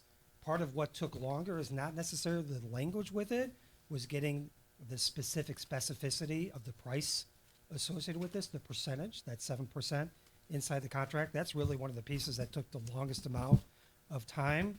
And until we could get to that point, it was hard to clearly define exactly what the cost to the board was going to be, because we were looking at a bunch of fluctuating rates. So really, we started at the initial request was not bundling these projects, breaking these projects up and pricing them based on banding, so different percentages for different cost bands. We've moved to a flat rate, but until we could actually get all of that together, it was difficult, even though we can estimate that roughly the work up until now, tonight, was about $500,000 as an estimate on the front end. It is significantly less than that. It's closer to $400,000 because of finally negotiating and getting the 7% flat fee into writing and into the AIA agreement. Okay, thank you. Yeah, so I mean, in the end, there was good faith discussions back and forth between both parties that whatever Perkins and Will was doing on your behalf, we would be responsible to them for it. The challenge was knowing exactly what that dollar amount was going to be. That was only going to come through the actual percentage in the AIA agreement. Okay, thank you. In the event that we end up in the future having to do more of a piecemeal approach, you know, depending on what may or may not happen in November, do we then go back to fee for service, or do we still have 7% on pieces?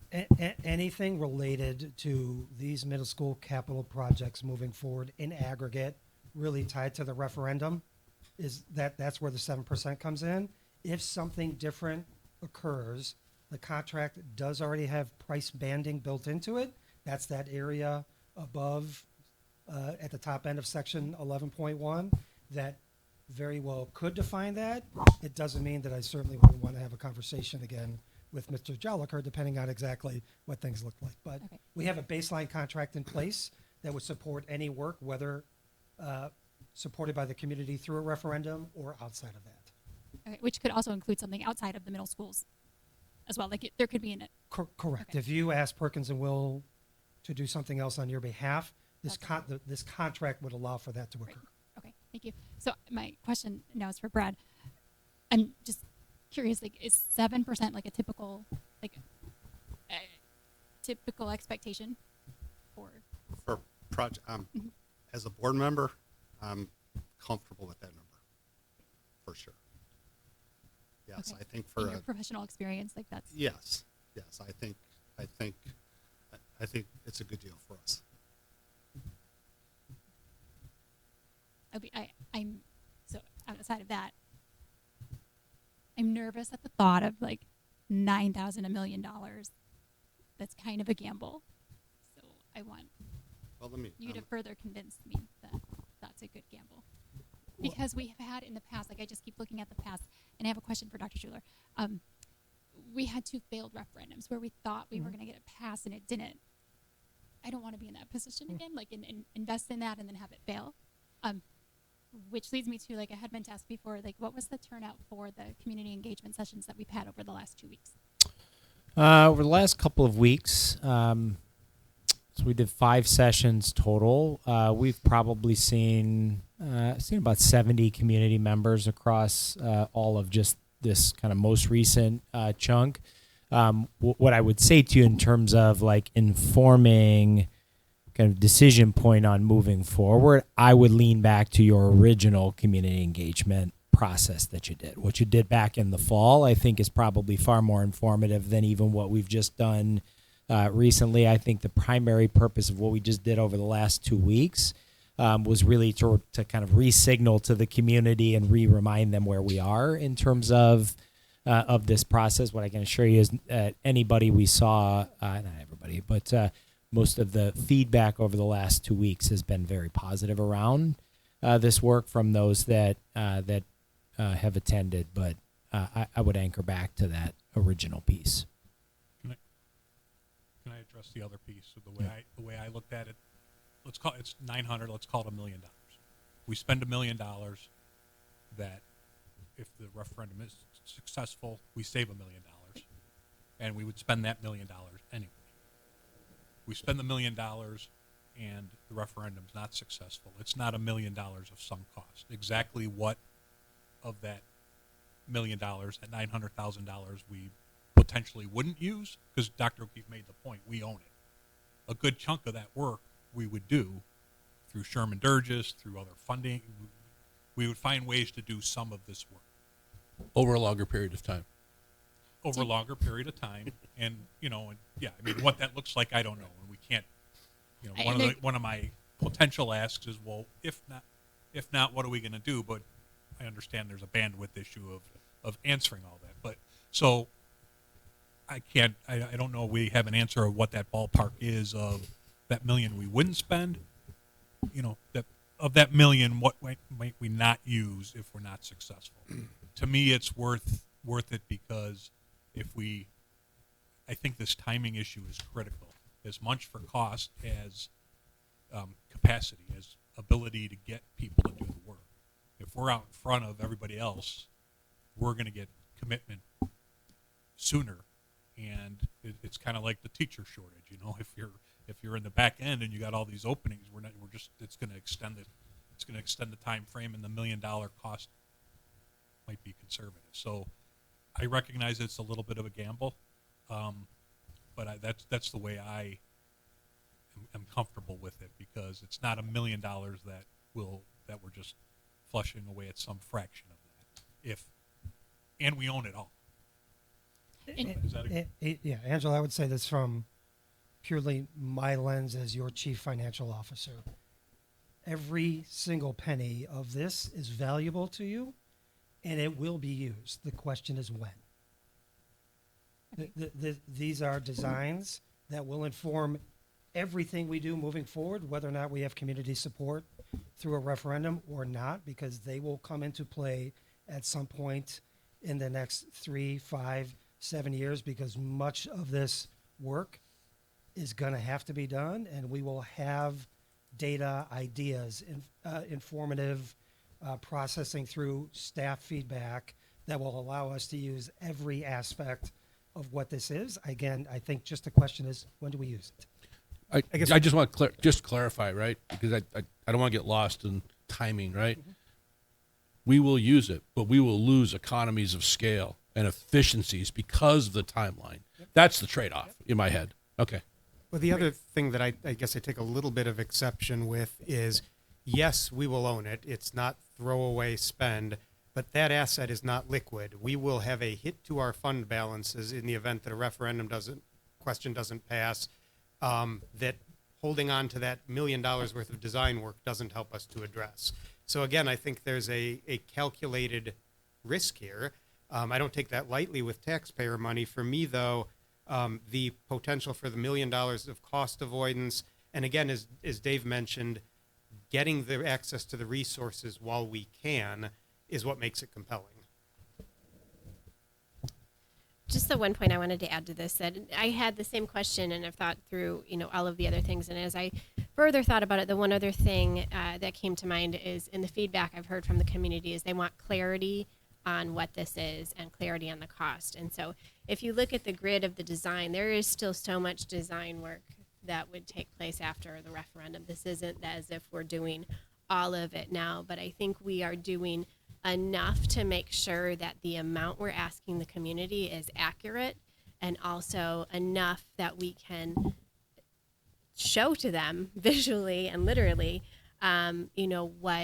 what the intention is with that. So, I agree with the other reasons, and I also agree with the concern. Like, this is, a valid thing to wrestle through. But that was just the other point that I kind of thought of as I was thinking through this. And so I absolutely appreciate that we own it, and it potentially could be used in the future without a referendum. But I think if there was not a referendum, it would have to change, perhaps. And so would that reduce the cost of design, like a redesign? Like it, I'm probably not phrasing that right. So if we don't have the funding from a referendum, and yet we have the designs, we may have to relook at how and what we're going to do, and it may look differently. So there will be some changes in the designs, but we can still use those designs that, like, we can go from there. I guess that's helpful. Yes. Okay. And then last question. So back in 2016, when there was the referendum and designs done, like, we had designs produced at that point that we've still used. Like, so there's no overlap here like that. We had some concept plans that we used back in 2016. We didn't get as deep into the design process as you are right now around these three projects. We got to the concept design level. You weren't as deep as we are proposing that we continue to go right now. Thank you. This design, this work we're talking about, there's still significant design work. Like, this is, maybe could you just describe what this is that we're agreeing to? Because we're not agreeing to that we're going to have a building design, a full design ready to go, shovel ready in November. Yeah. We're ready to do that design. Yeah. So I don't know how that Yeah, Dave, why don't you look this way? Let your architect answer that question. We're very early in the process. What you're seeing tonight is schematic, is the concept design. This is the first about 25% of schematic design. Schematic design in the AA document contract is the first design phase.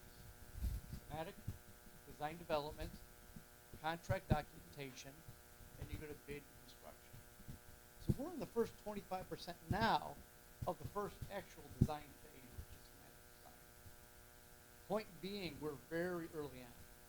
There's a lot of work to do, and the work that we have done is primarily on the additions to bring them to life, to give you more of an idea of what the plans, the two-dimensional plans mean, give you a sense of the interior spatial qualities and that we're envisioning, how they respond to the educational needs. Does that answer your question? Can I? So, I want to. Maybe this is for Brian, but in my context, we have two action items tonight. I just want to get back to the action items a little bit, right? So you have two action items. The first one, and this is my term. I want to see if the term's right, is the master service agreement that establishes a rate, not a cost, but a rate, and then the terms and conditions by which all the other agreements are going to be governed by. The second thing we're voting on is, I would call it, the first statement of work that is going to be governed by the master service agreement. Is that the right way to? Okay. So the first action item is the master service agreement. The second action item is the first statement of work underneath that master service agreement. That's great. Thank you. That's helpful for me. I have a question on that. So can you provide clarity that the statement of work was the flat fee? Will that be a credit to the 7%? The short answer is you're not going to be charged again for the work we've done. Okay. So it is a component of that first schematic design. Okay. But it is, so if the referendum passes and we pursue all the work in, what we are paying or what we're, potentially going to be going forward with at this point in time will become part of that 7% total. Correct. Okay. Correct. And the calculation, which I spent a lot of time with Dr. Wheaton, outlines that mathematically. Thank you. So I just want to clarify. So in this, let me back all the way up. This process is very common. So this idea of a master service agreement or a master architect agreement, very common. I've done probably 30 or 40 of these in my career, and I went through this in great detail and you might have seen some of my questions.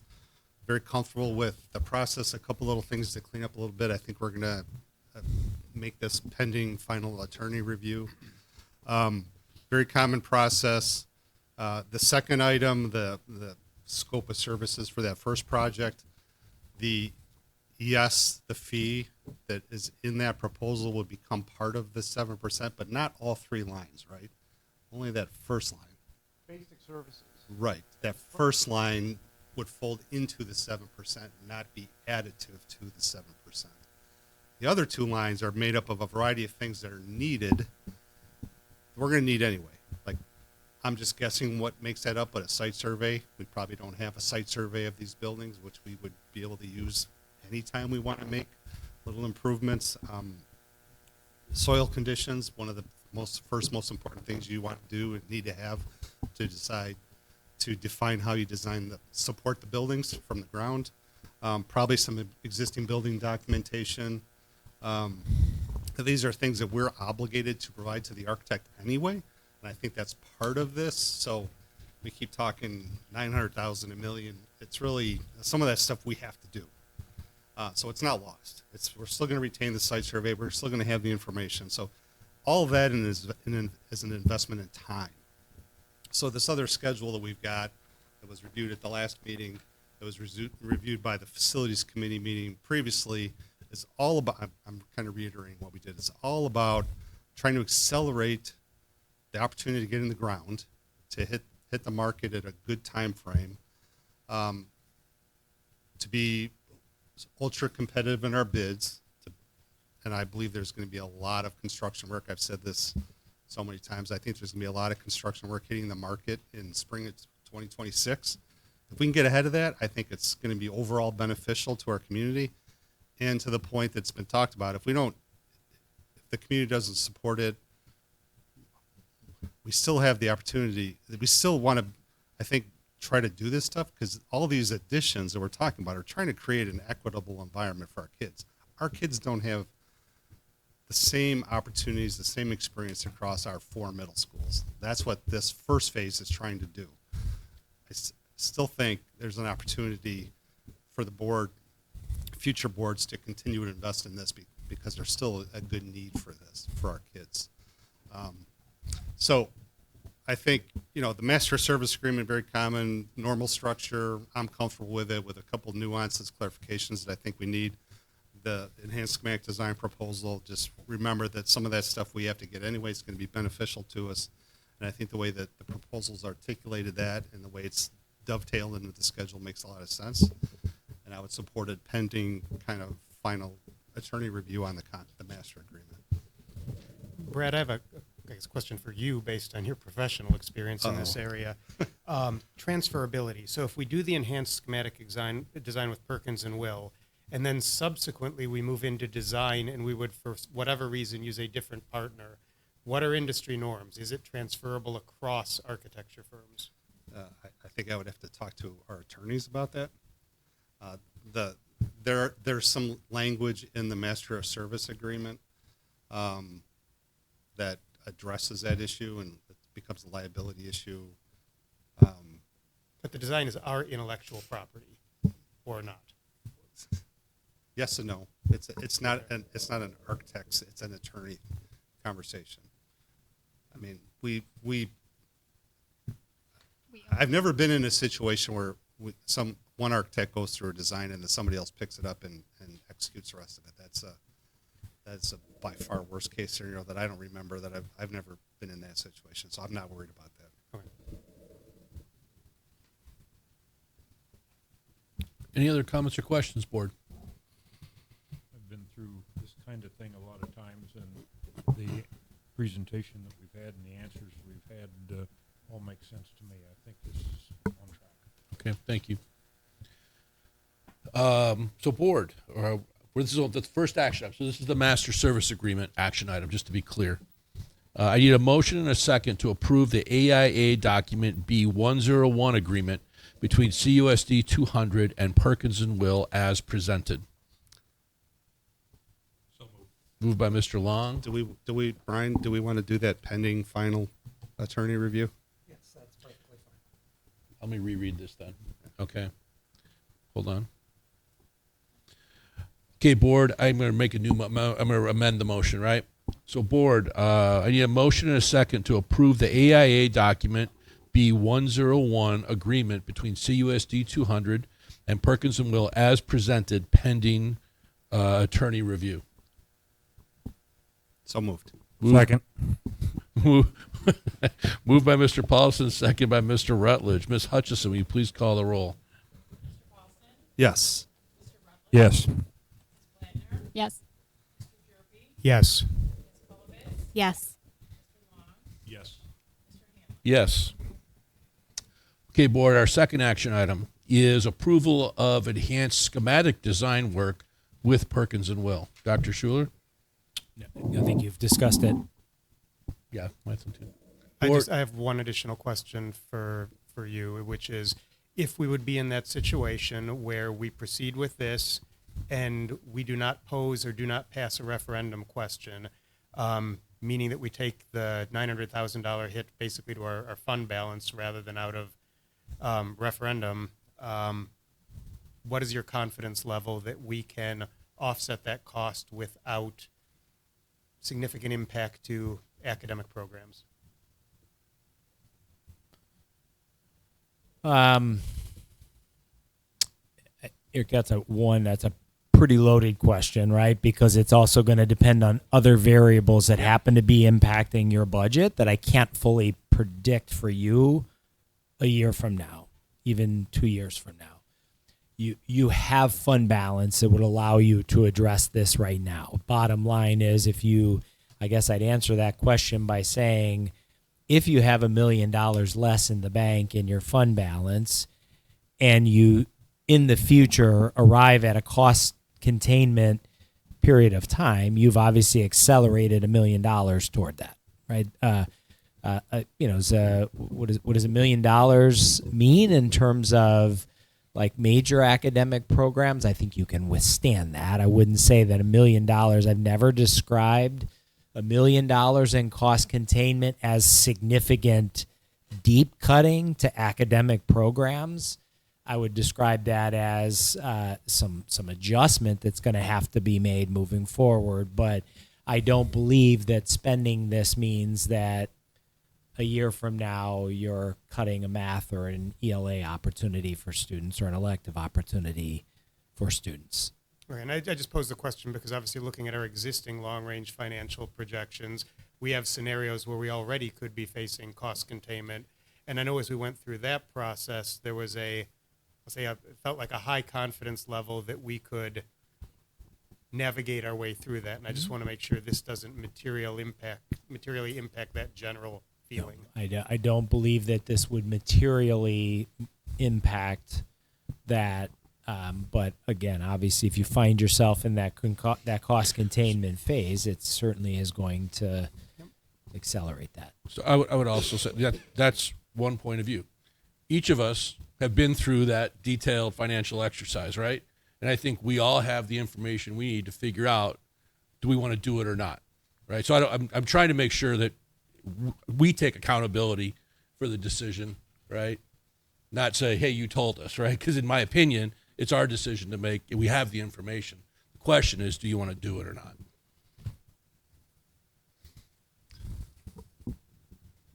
I believe the pros outweigh the cons. Right. In my opinion. And I've been on both sides of it during the course of my career. Any other questions or comments from the board? Okay.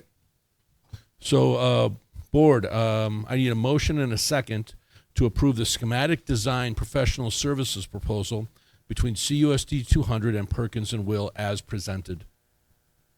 So moved. Moved by Mr. Paulson. Second. Second by Mr. Long. Ms. Hutchison, will you please call the roll? Yes. Yes. Yes. Yes. Yes. Yes. Yes. Thank you. All right, board, we have no discussion items tonight, nor do we have any board committee reports, but are there any other reports from board members besides how awesome graduation was? Yeah, I do want to make a great time of year, graduations. Yeah, for sure. The honors assemblies. I mean, just some incredibly talented students. But also, you know, I'm not belly aching about it, but sometimes this job is tough. And sometimes what we hear isn't positive. I had a number of conversations at events, at graduation parties, at graduation itself, of number one, you know, people thanking me for the service, but also at some of the these parties, just some genuine interest in what it is that we do and what the time investment is, and just positive feedback about that those aren't the typical things we hear.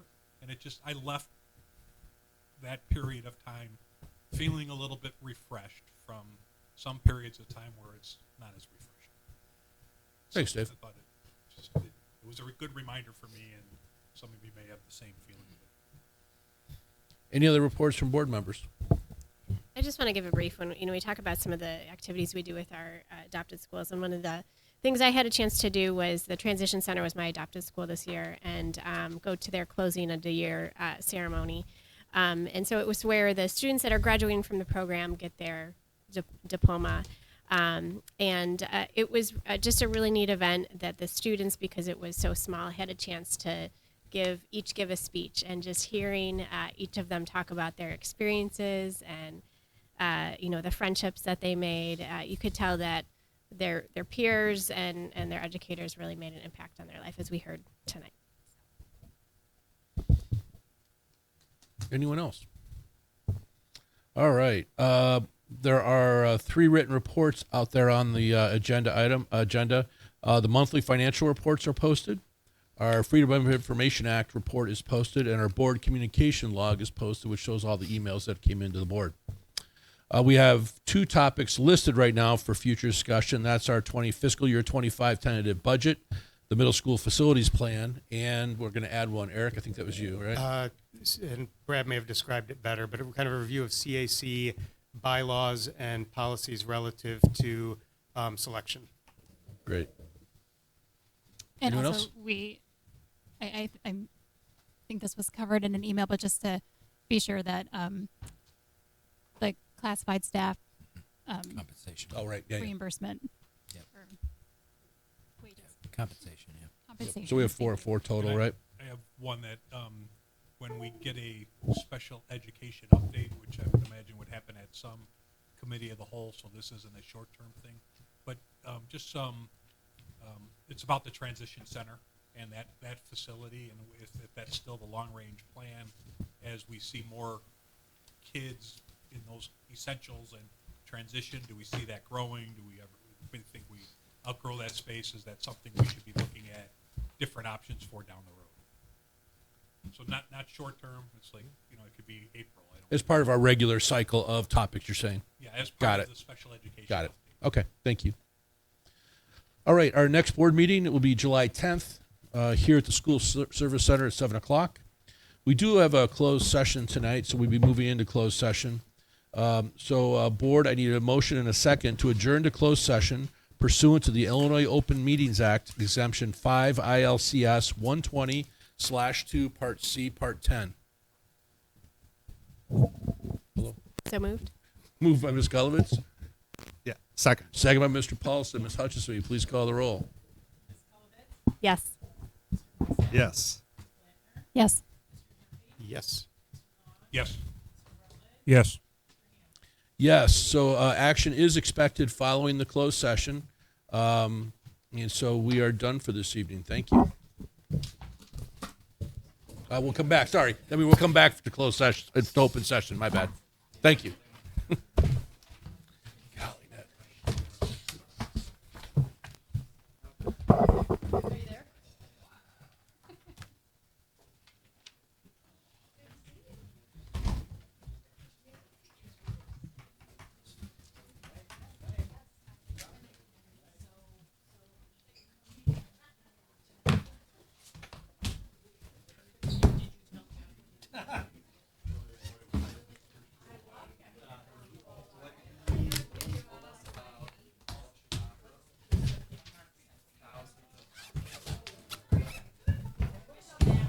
Jason, we have a recording still?